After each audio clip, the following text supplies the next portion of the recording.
20 experts, 3 days of non-stop meetings, hundreds of thousands of dollars in consulting fees, and all it left behind was a crimson screen of errors. Just as everyone was ready to give up, a man walked in. Not an engineer, not a manager, just a night janitor with an old broom and eyes that had once lost everything. With a single stroke of a marker across the board, he altered the fate of a $100 million project. And what stunned the entire company even more was the reaction of the cold CEO who witnessed that moment. 3 days, 6 emergency meetings, 17 of the best engineers, and $500,000 in consulting had vanished into thin air. And yet the result Helios Systems received was nothing more than a screen flooded in red, lines of code spiraling out of control like a storm. An artificial intelligence project that had been expected to secure a billion-dollar contract was now teetering on the brink of failure. And the one ultimately responsible was Victoria Hale, the CEO nicknamed the Ice Lady of Silicon Valley. Inside the airtight glass conference room, the atmosphere was so thick that everyone could hear the pounding of their own hearts. The experts kept their heads down, fidgeting with pens, avoiding Victoria's gaze. They had nothing left to say, every possible explanation already spent. That was when Victoria spoke, her voice cold as steel. "You have 5 minutes. I don't want another apology. I want a solution. Otherwise, this is over." She turned away, her heels striking the floor like hammer blows, and left the room, abandoning behind the acrid smell of burnt coffee and anxious sweat. This is the opening scene, and I believe anyone hearing it would feel intrigued. Because in a situation where the brightest minds people, paid hundreds of thousands a year, were all helpless, who would be the one to find the way out? The answer, ironically, was not a star engineer or a decorated PhD, but a man in a faded gray uniform pushing a mop down the hallway. His name was Ethan Cole, 37 years old, a single father. Most people saw him every evening, clocking in on time, silently cleaning the Helios Systems offices after the programmers had long grown weary and gone home. To most employees, he was nothing more than a moving shadow, part of the background no different than a coffee machine or a trash bin. But Ethan's life had never been as simple as that uniform suggested. Few knew that 15 years earlier, he had been an outstanding AI student at MIT. Straight A's, research praised by professors, a future wide open. Then life twisted. The wife he adored fell gravely ill and passed away when their daughter was only 2. Ethan abandoned his program, gave up all his scholarships, and turned to manual labor to provide for his child. For years afterward, he lived with a mop, with medical bills, with nights spent holding his daughter in a cramped apartment. The only thing he kept from his abandoned dream was his memory of mathematics and a mind that never stopped analyzing the world through equations. And it was precisely that mind which, on what seemed like an ordinary night, saved Helios Systems from disaster. Picture that conference room after Victoria walked out. On the whiteboard remained a tangle of symbols, patched together linear models trying to mimic nonlinear behavior. A basic flaw hidden beneath layers of complexity and oversized egos. The engineers, exhausted, left the room dark, monitors flickering like a machine's dying heartbeat. That was when Ethan, pushing his cart in, paused. His eyes weren't drawn to a stain on the floor, but to the problem on the board. He tilted his head, frowned. His mathematical intuition told him something was wrong. No laptop needed, no verbose algorithms, just 3 red strokes. One sigmoid curve in place of a line. 2 variables swapped. A node reassigned its weight. Done. He stepped back, arms folded, and nodded softly. To him, it was simply another stain cleaned away.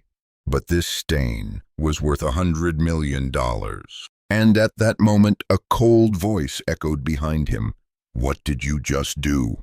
Ethan startled and turned. In the doorway stood Victoria Hale. Black suit, hair in a tight bun, eyes sharp as blades. Not someone one could respond to lightly. I was just cleaning the board," Ethan stammered. "Saw something off, so I tried sketching it differently." Victoria walked in, expression unreadable. "Something off? You think a billion-dollar project collapses because of something off?" She pulled a tablet from her pocket, keyed in the parameters exactly as Ethan had altered them. 8 seconds later, the results flashed. Accuracy up nearly 20%, error reduced by more than half. Silence, only the faint hum of computers. Victoria lifted her gaze. For the first time, she did not look at Ethan as a janitor, but as an unknown variable she could not predict. "Name?" she asked. "Ethan." "Ethan Cole. Position?" "Night shift. Janitor." She paused, her eyes flickering with something rare, not warmth, but enough for him to sense a shift. Then she turned to the door, leaving behind a single command. "Tomorrow morning, 8 a.m., conference room C. Be there. That's not an invitation. It's an order." In that instant, Ethan's life veered onto a different path. A man who thought he would spend his days with a mop was suddenly pulled into the eye of a technological storm, where power, money, and intellect fought for every inch. And from here, one question arose for all of us. In today's world, where does true value come from? From the degree framed on the wall, or from the eyes that dare to see what everyone else avoids? Apartment 14B on an old street in the south of Seattle wasn't remarkable. The staircase creaked, the walls were blotched, and the smells of food from different units mingled into something hard to describe. But to Ethan Cole, it was the entire world for him and his daughter. The next morning, after a night of almost no sleep because of Victoria Hale's summons, he woke at 5. Beside him lay Lena, 6 years old, still curled under the blanket, arms wrapped tight around a threadbare teddy bear. Her face was so peaceful it made Ethan ache and steel himself at the same time. He padded into the kitchen, turned on the gas, set a pot of water to boil. The usual breakfast, oatmeal, an apple halved, and a little milk from the discount store. Not luxurious, but it was all he could manage for his child. While he prepared it, memories rushed in. In 2009, Ethan had been MIT's pride. He led the class in AI research, his name mentioned by professors at conferences. The future was bright, a PhD scholarship, chances to work in the biggest labs. Then disaster struck. His wife, Marissa, was diagnosed with a deadly illness. Medical bills piled up like a mountain. He had to choose, keep chasing the research dream, or give up everything to stand by his wife and child. Ethan chose family. 2 years later, Marissa was gone, leaving him and a daughter too young to finish the sentence, "Daddy, where did Mommy go?" Since then, Ethan had been both father and mother, taking any manual job he could find. Day shift, loading freight, night shift, cleaning, as long as Lena had a warm coat and milk to drink. Sometimes he still opened his old notebooks, those lines of formulas, as if to remind himself that the intellect was still there, only sealed away, waiting for a chance. And last night, that chance had knocked in the most unexpected way. Meanwhile, in another world, Victoria Hale began her day with a black coffee and a thick report on the desk of her 47th floor office. It was elegant and minimalist, glass and steel, all reflections of herself, sharp, pristine, without a blemish. Outsiders called her the Iron Lady of Heliosystems. Others whispered, the woman who never laughs. She had led the company through 3 crises, faced down countless takeovers, never letting emotion cloud judgment. To her, the world contained only 2 kinds of people, useful and useless. And last night, a janitor had unsettled her because he fit neither category. Seen from afar, Ethan and Victoria were opposite poles, a powerful CEO and an invisible janitor. Yet that very contrast made it impossible to look away. A man who had given up everything to raise his child, living quietly in the dark, whose intellect had never gone dark. A woman on the summit, frozen, believing she could control everything, now challenged by a piece on the board she hadn't accounted for. What made me ponder here was the contrast between 2 families. Ethan's tiny apartment, where love was the greatest wealth. Victoria's glass tower, where power was the only currency. Each lacked something. Ethan lacked the opportunity for his intellect to be recognized. Victoria lacked the warmth to let her heart rest. So this story is not only about work or technology, but about people finding what they've lost. Lena is the thread tying them. She knows nothing about high-stress meetings, doesn't understand what 18.4% accuracy means, but she knows one thing. Her dad is a hero. In her eyes, a mop is a sword, and her father is a knight. Perhaps that innocent faith is why Ethan dares to walk into the conference room tomorrow, even though he never thought he'd sit at the same table as engineers or a CEO. This second section poses a question to keep the audience following. When 2 completely opposite worlds collide, what will happen? Will a forgotten intellect be acknowledged, or will the system grind it down the way it usually does to those who don't belong? The 20th floor conference room of Heliosystems that morning looked like a battlefield after defeat. Curtains pulled wide, Seattle's dim light slanted across a glossy table, but no one dared look straight into it. The engineers' faces, once praised in the press as the elite of the AI era, sat with heads bowed, laptops half open, dashboards glowing red like wounds that wouldn't clot. The sour smell of stale coffee and the damp breath of air conditioning made the air heavy, as if they were breathing inside a bunker rather than a top-tech office. Victoria Hale stood at the head of the table. She didn't speak. Her gaze swept across them, so cold a few shoulders recoiled.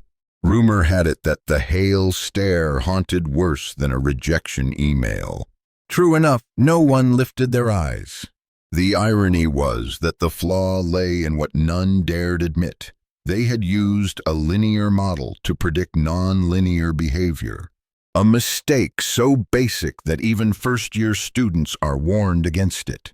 But in the vortex of deadlines, billion-dollar contract pressure, and reports that needed to look pretty for presentations, no one spoke up.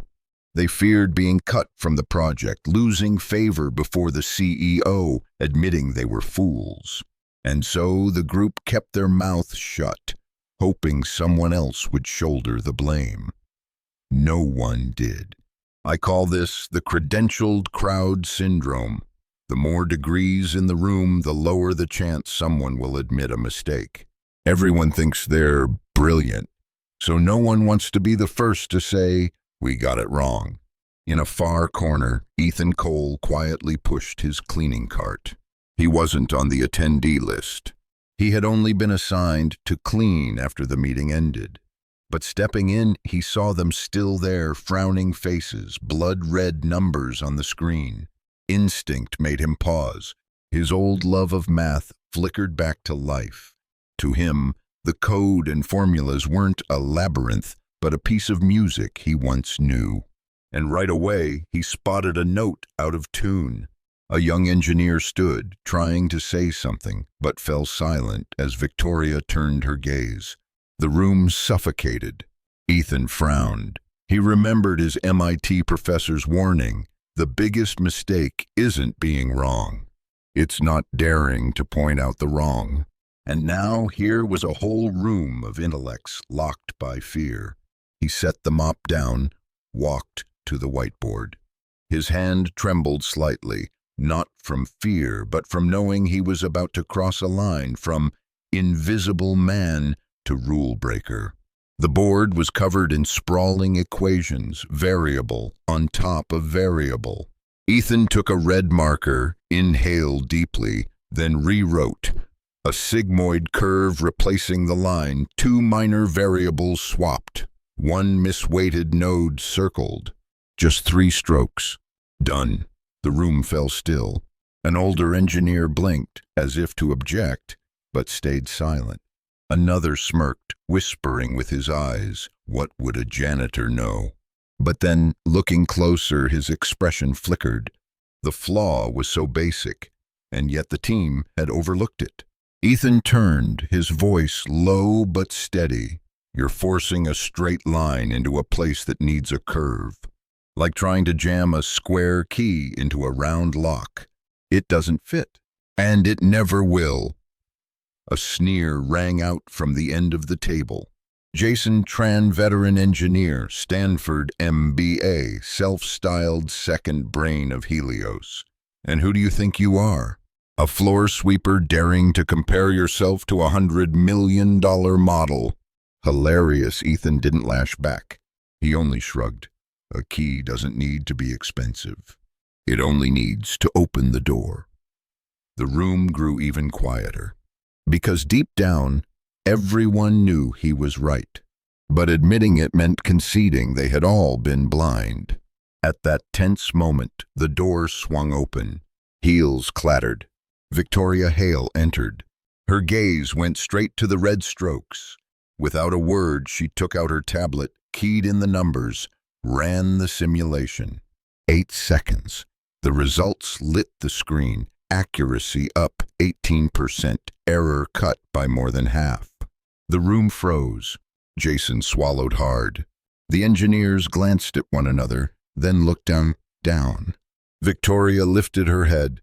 For the first time, her voice wasn't razor sharp, but like a blade wrapped in velvet. "Name?" "Ethan Cole." "Position?" "Janitor, night shift." A pause.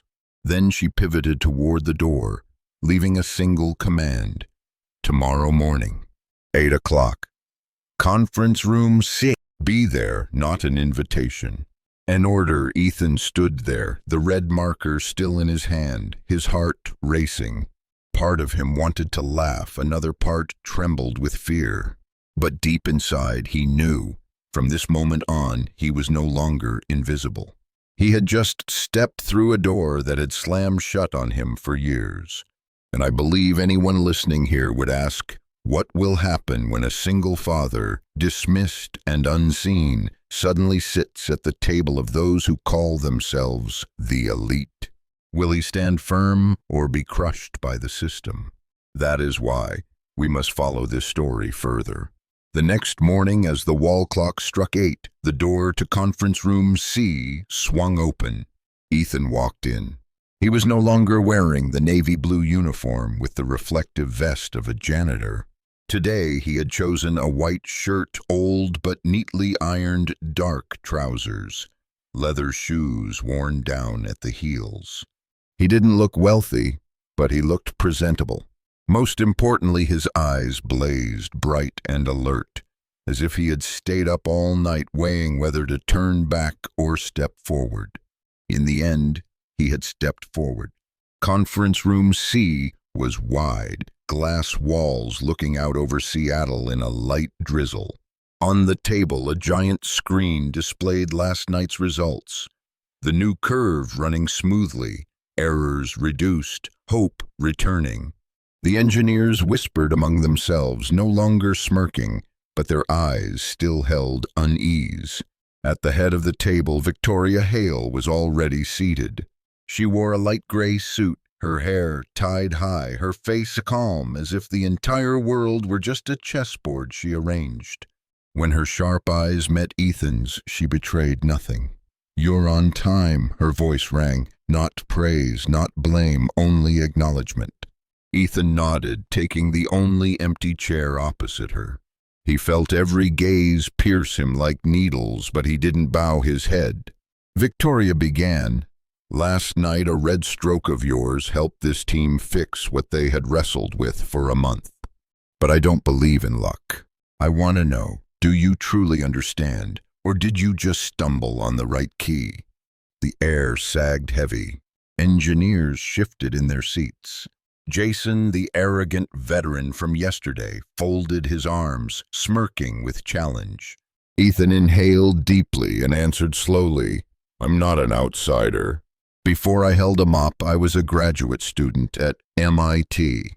I wrote papers some of you here may have read, but my name was buried at the end of the author list, so you never noticed. I dropped out because life isn't only labs. I had an 8-year-old daughter.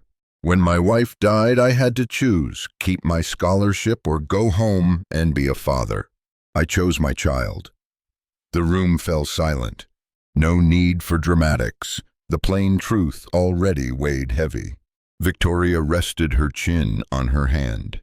"And you want me to believe that someone who quit halfway, who lived by cleaning floors, can now rescue a $100 million project?" Ethan looked straight into her eyes. "No, I don't need you to believe me. I need the numbers to prove it. Systems don't care who wrote the equations, doctor or janitor. They only care if it runs right or wrong. And last night, it ran right." Silence again. Then Jason cut in, voice dripping acid. "We can't hang a whole company on the inspiration of a floor sweeper. Maybe he fixed a small glitch, but what about a system with hundreds of millions of parameters? He doesn't understand process or shareholder responsibility." Ethan twirled the pen in his fingers, smiled faintly. "Shareholders don't pay you to protect your ego. They pay you to solve problems. And the problem here you didn't solve. I did."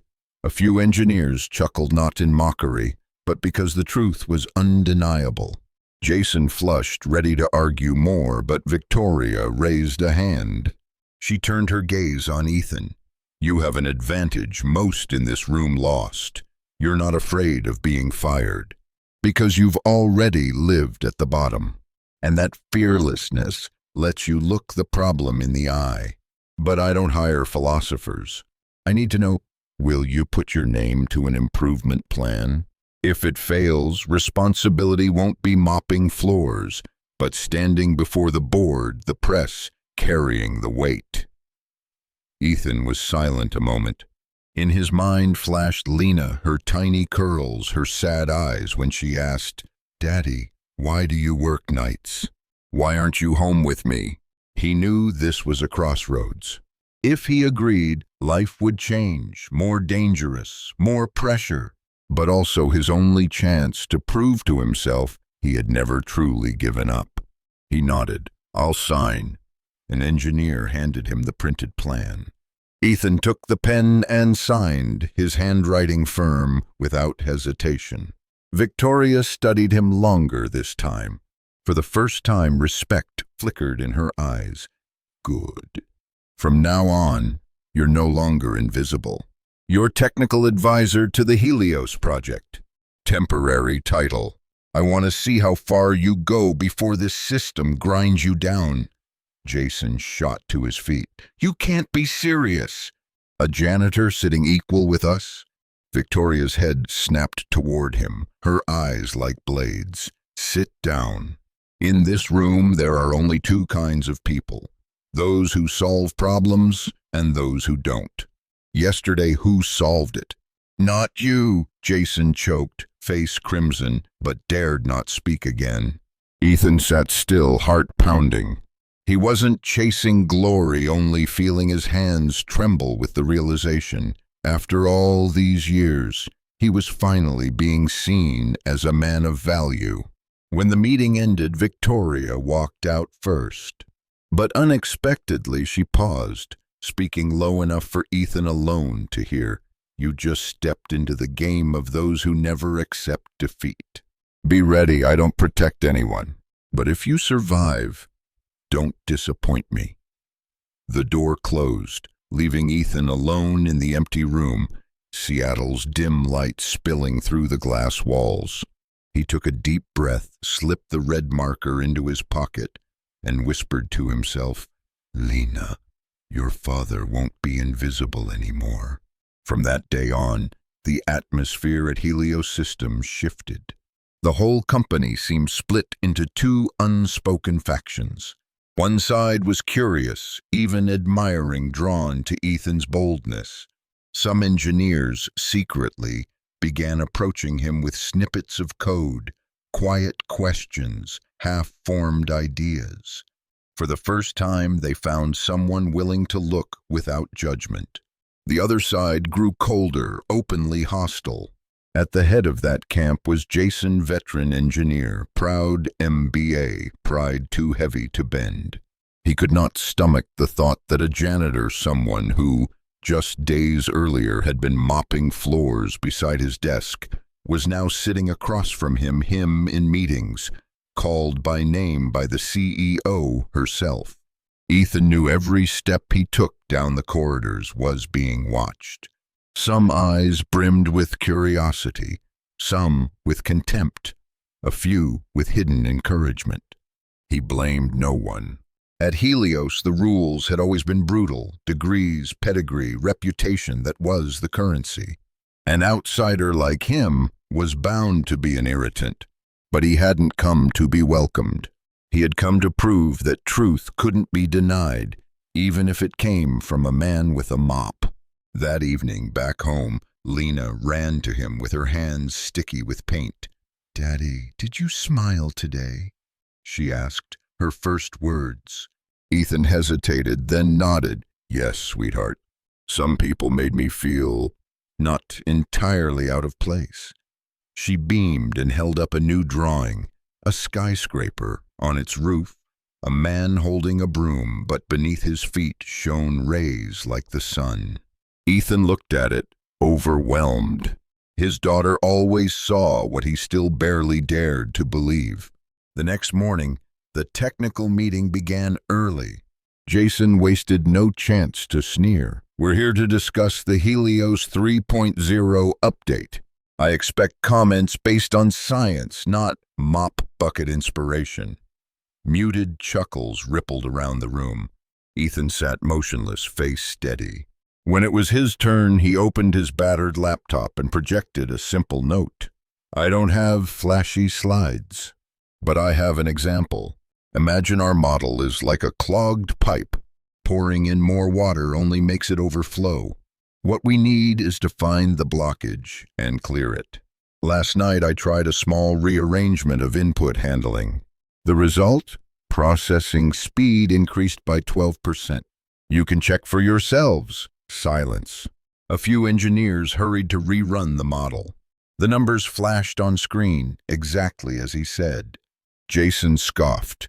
12% means nothing on a $100 million project. Ethan replied calmly. 12% today can be 120 tomorrow, if we keep clearing blockages one by one.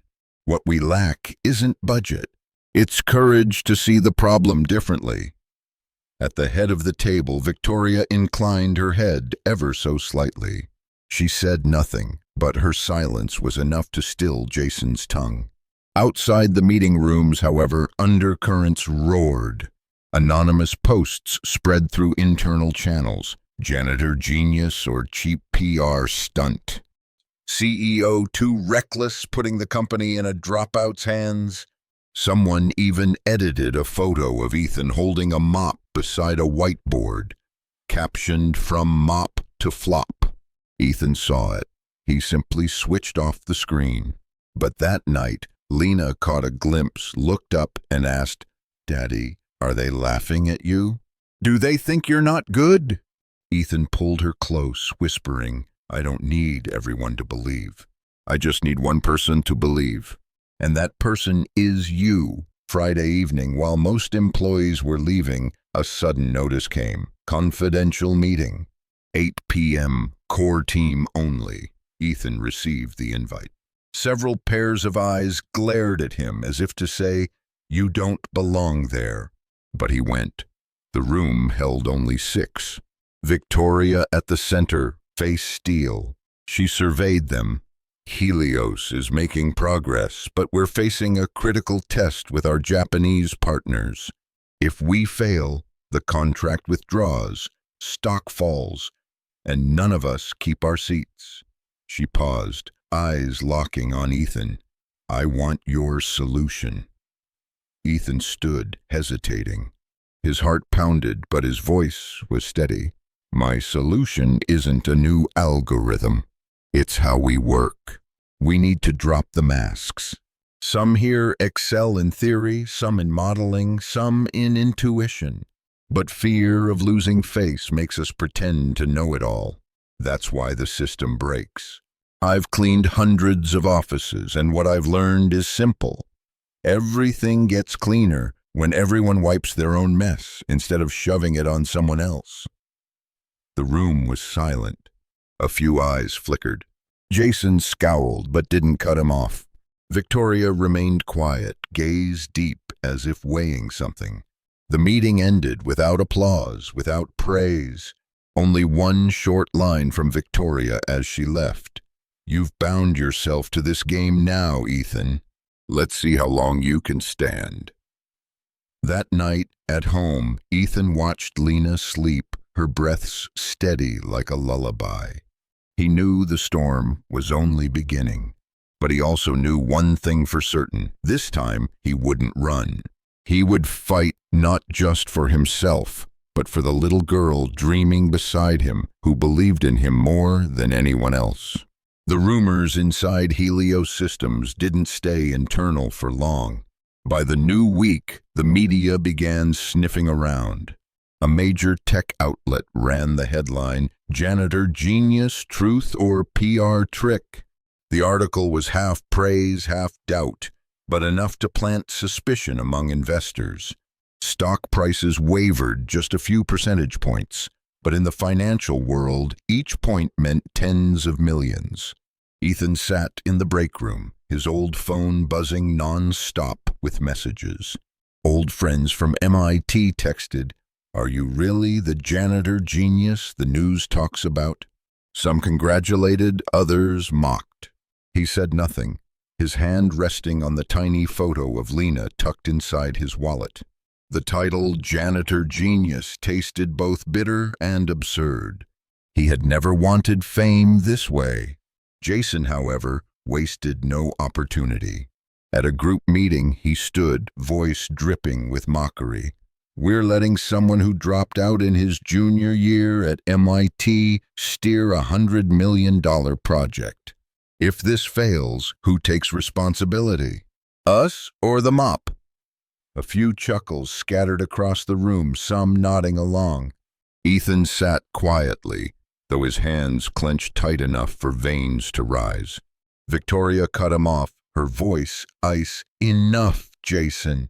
We judge by results, not resumes. And the results so far are undeniable." She said it firmly, but everyone knew the weight now bore down on her. If Ethan's gamble failed, it wouldn't just crush a single father, it would jeopardize her own CEO's seat. That evening, in his tiny apartment, Ethan stirred dinner while the financial news played. Lena sat on the table, scribbling with crayons. "Daddy, they called you the janitor genius." "That sounds funny," she giggled. Ethan froze, onions sizzling too long on the pan. He turned, seeing her innocent eyes, unaware of the storm outside. Forcing a smile, he said, "Yeah, it is funny. But sometimes people laugh because they don't understand." Lena tilted her head. "I understand you. You make things better because you look closer. Like when you fixed my toy robot. Everyone thought it was broken, but you found the loose wire." Her simple words felt like medicine. Ethan remembered the reason he fought wasn't to prove himself to the world. It was to show Lena that even someone dismissed could create real value. The day of the Japanese partner test drew near. The core engineering team ran preliminary checks and errors multiplied. Red graphs tangled across the screen again. Jason slammed the table. "See? I said it. The janitor's fix was a fluke." A ripple of laughter spread. Victoria sat motionless, her gaze cutting toward Ethan. "Do you have an explanation?" Ethan drew a slow breath. "The flaw isn't in the model. It's in how we train it. We're flooding it with data like forcing a child to learn an entire math book in one night. The brain isn't broken. The teaching is." The room hushed. A young female engineer raised her hand timidly. "So, we need to change the training schedule." Ethan nodded. "Lighten the load, break it into groups, give the system time to breathe. I tested a small version, performance rose 18%. He held up an old USB stick, its paint chipped. Jason burst into scornful laughter. "You expect us to stake an international contract on your rusty USB? Ethan met his eyes, voice low but steady. "No, I expect us to stake it on the truth. And truth doesn't need a pedigree to stand." Victoria rose slowly, took the USB. "I'll verify it." Her words ended the argument. Jason went silent, face flushed red. That night, Ethan couldn't sleep. He sat by Lena's bed, listening to her calm breaths. Outside, a storm gathered. He knew if he failed, he wouldn't just lose his job. He'd be ruined completely. But if he succeeded, for the first time in years, the door he thought forever closed might open again. He whispered, almost to himself, "Whatever happens, tomorrow will be different." The day of the partner test arrived. Rain streaked down the glass walls of Helios systems like thin knives. The atmosphere inside was tighter than a drawn bowstring. In the main conference hall, a large screen was set up, linked directly with Tokyo. Dozens of Japanese executives in dark suits appeared on video. Their expressions were serious, polite, but their eyes sharp with doubt. For them, Helios's AI system wasn't just a product. It was the foundation of a billion-dollar partnership. And they had already heard the rumor a janitor had saved the system. At the long table sat Victoria Hale at the center, Jason to her left, Ethan to her right. The other engineers scattered around, some avoiding eye contact, others holding back nervous breath. The Japanese lead executive spoke first, measured and cool. "We are aware of recent unconventional adjustments. We are willing to witness results directly. Please demonstrate." Victoria inclined her head. "Of course. You will see performance in real time." She gestured. The room's lights dimmed. Graphs and streams of data lit up the screen like neon veins. The model began to run. At first, the old terror returned, numbers wobbling, error rates creeping upward. A murmur of dismay spread through the room. Jason smirked faintly, already preparing his "I told you so." Ethan sat still, his hand clenched, sweat beading on his temple. He knew this moment was everything. He leaned slightly toward Victoria. "Run the new protocol. The lighter training schedule." Now Victoria's cold eyes held his for a beat. The room waited. Then, without a word, she keyed the command. The system restarted. For a second, silence. Then numbers shifted. Error rates dropped. Stabilization curves tightened. The jagged red lines smoothed into calm arcs. Accuracy soared, 78%, 84%, 91%. The room gasped. On the Japanese side, whispers broke out. The lead executive raised his brows, leaned closer to the screen. "Remarkable. This efficiency, it surpasses your previous benchmarks." Jason's smirk shattered. His face froze, color draining. A few younger engineers couldn't help but clap softly, awe spreading across their faces. Victoria didn't smile, but a spark lit her eyes. She turned toward Ethan. "Explain to our partners what you did."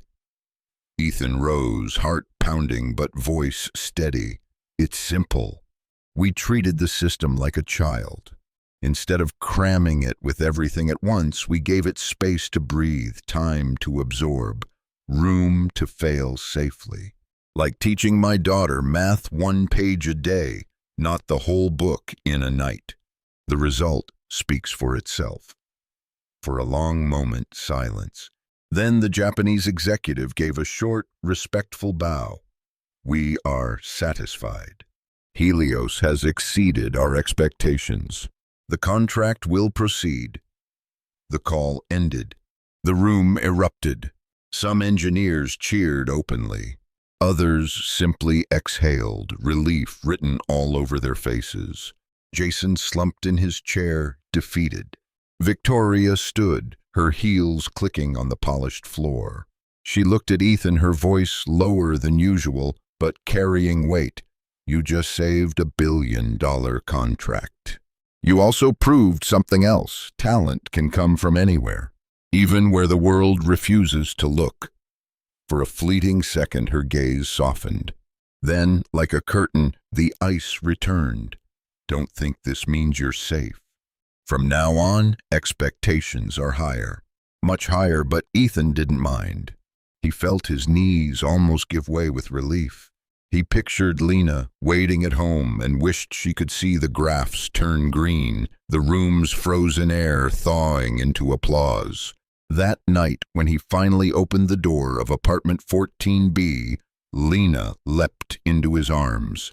"Daddy, did you do good?" He laughed, tired but bright. "Yes, sweetheart. Today we did good." And as he tucked her into bed, he realized this was only the beginning. For every victory came new enemies, new storms. But for the first time, he wasn't afraid, because he had walked into the storm and proven his voice, his mind, his worth could no longer be erased. Success didn't bring peace. It brought a storm.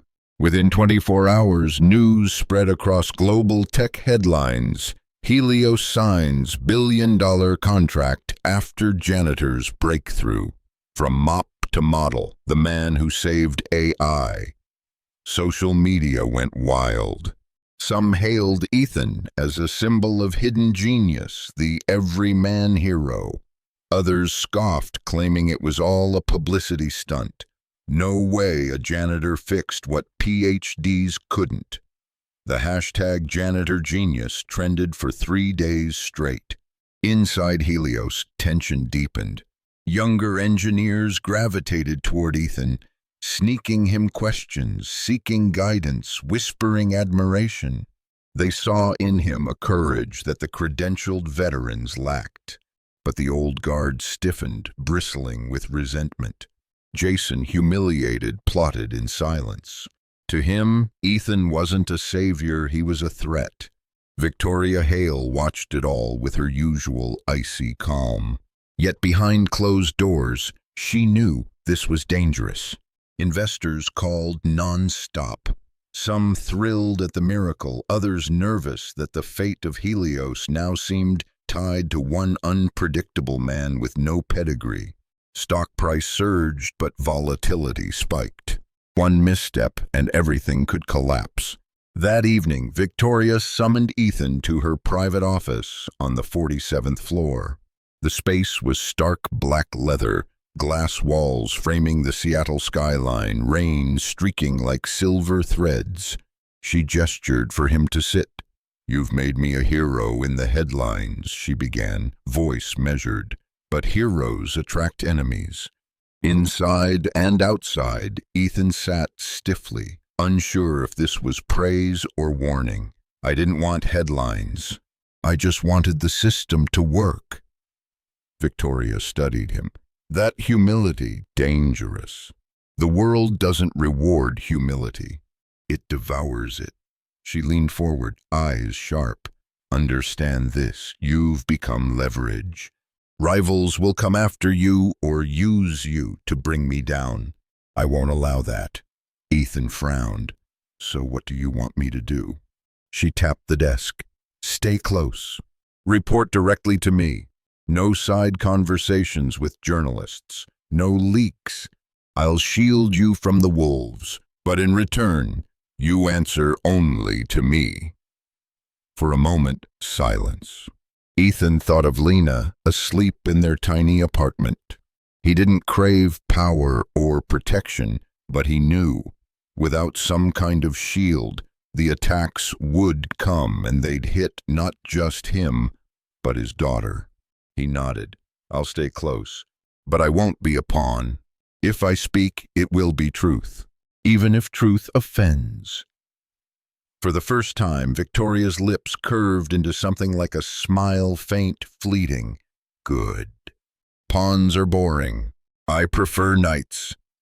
The meeting ended, but Ethan left shaken, not by her words, but by the realization that she had begun to see him not as a janitor, not even as a subordinate, but as something else.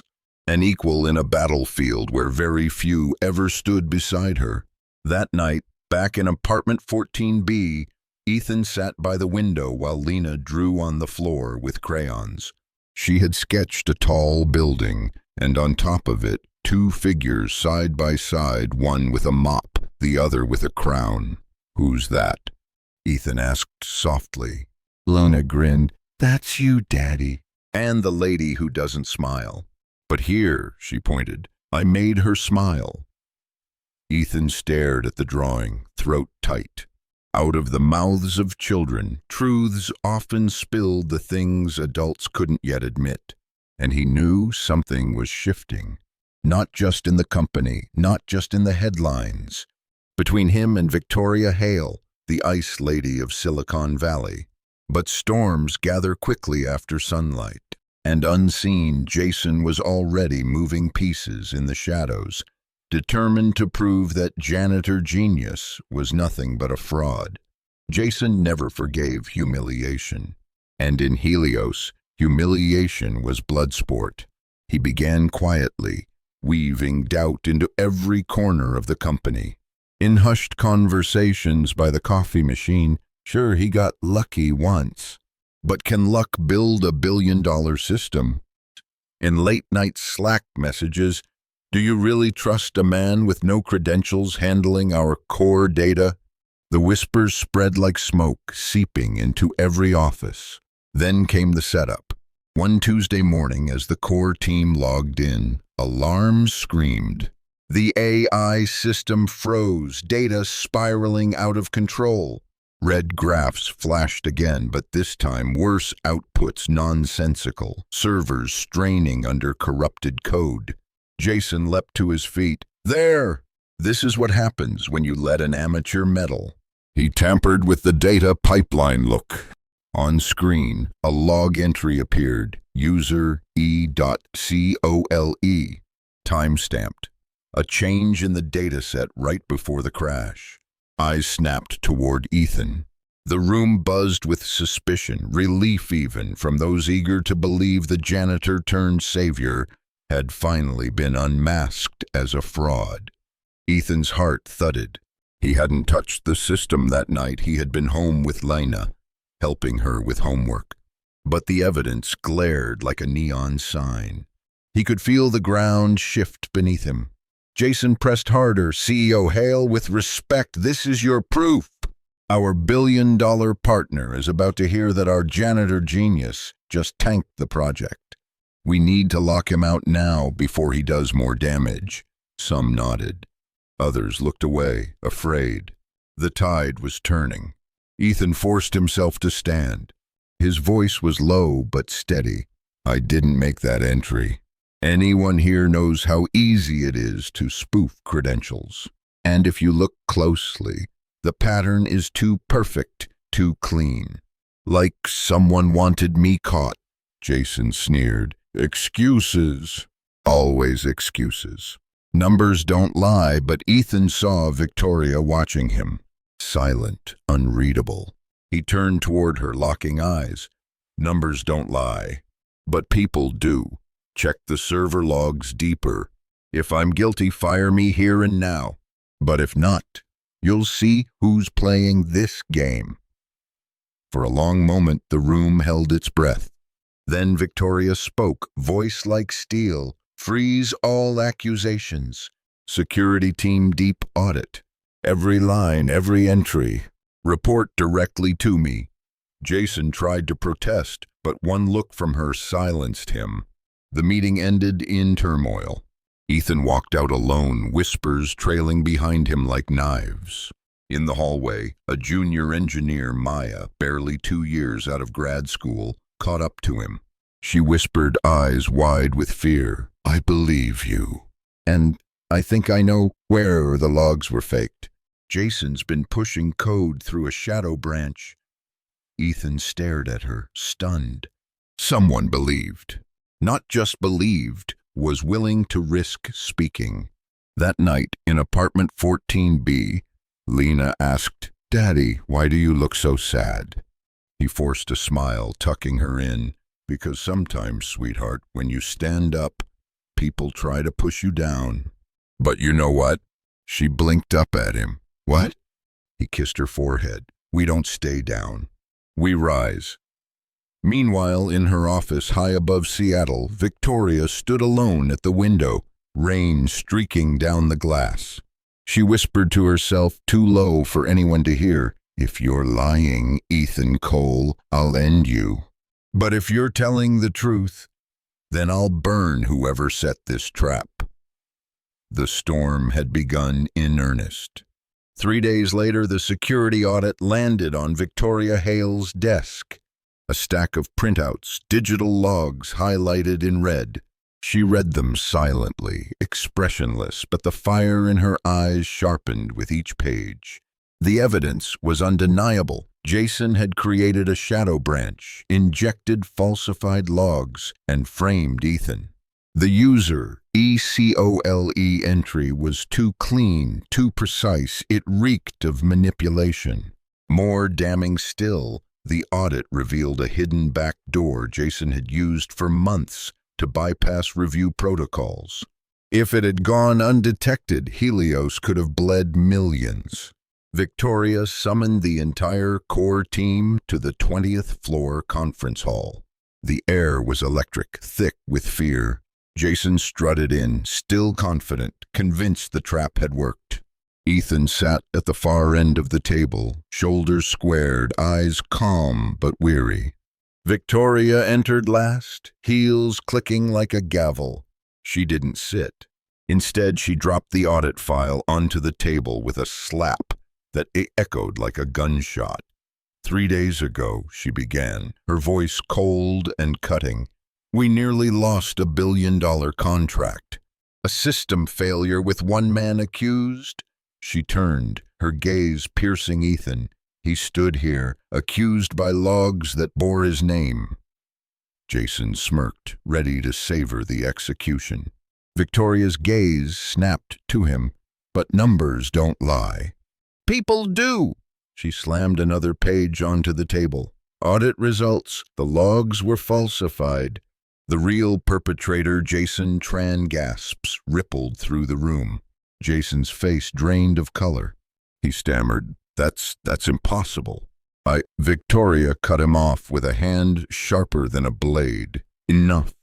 We found your shadow branch, your backdoor entries, your fingerprints on every falsified line. You didn't just try to sabotage a colleague, you endangered this company, our partners, our future." Silence. Every eye in the room burned into Jason. The once arrogant engineer shrank in his seat, sweat pooling at his collar. Victoria turned to security. "Escort him out. Effective immediately. Helios does not tolerate betrayal." 2 guards stepped forward. Jason tried to protest, but his words choked in his throat. The door slammed behind him, and with it, the last trace of his false pride. The room was still. Everyone's gaze drifted toward Ethan. For the first time, there was no sneer, no doubt, only respect. Some lowered their eyes, ashamed they had ever believed the trap. Victoria walked slowly around the table, stopping behind Ethan. "Ethan Cole," she said, her voice carrying not just authority but something deeper. "You stood against the tide. You spoke truth when the whole room doubted you. Today, I make it official. You are no longer temporary. You are Senior Technical Advisor to Helio Systems, with full authority. You report only to me." The room erupted in stunned murmurs. Ethan froze, pen slipping from his hand. He hadn't come for titles, hadn't dreamed of power. He thought only of Lena, how he would tell her tonight that her father's worth had finally been seen. He rose slowly. "I don't know if I deserve this, but I'll work until I do." For the first time, Victoria allowed herself the faintest smile. Good, because this was just the first storm. More will come. But now you won't face them alone. The meeting adjourned. As people filed out, some stopped to shake Ethan's hand. Maya, the young engineer who had whispered her belief, gave him a small nod of solidarity. Later that evening, Ethan returned to apartment 14B. Lena was waiting at the door, eyes bright. "Daddy!" "Did you rise?" Ethan knelt, pulling her close. "Yes, sweetheart." We rose, and as she showed him another crayon drawing, this time of a tall tower with two figures standing side by side, not one above the other, Ethan understood. This wasn't just his fight anymore. It was a story of every invisible person who ever carried brilliance the world refused to see. And in the heart of Helio Systems, amid glass and steel, a janitor had proven true genius doesn't wear a uniform. It shines no matter how hard the world tries to bury it. So what did we just witness? A janitor with a mop in one hand and a daughter waiting at home, walking into a billion-dollar storm and changing the outcome with nothing more than courage and clarity. A CEO, feared as ice, forced to admit that value isn't measured by resumes but by results. And a company reminded that betrayal can come from the polished, while salvation can come from the overlooked. This story isn't just about Helio Systems, it's about us. How many talents are ignored every day simply because they don't wear the right suit or carry the right degree? How much brilliance is wasted, hidden in plain sight, waiting for one chance to prove itself? Ethan Cole rose, not because he wanted glory, but because he refused to stay invisible. And maybe that's the challenge for all of us, to see beyond uniforms, beyond labels, and recognize the worth that quietly carries the world forward. If this story moved you, share it, talk about it. Because somewhere out there, another Ethan is waiting, sweeping floors, stocking shelves, driving buses while carrying ideas that could change everything. And who knows? The next genius who saves a billion-dollar project might be the person you pass by every day without noticing.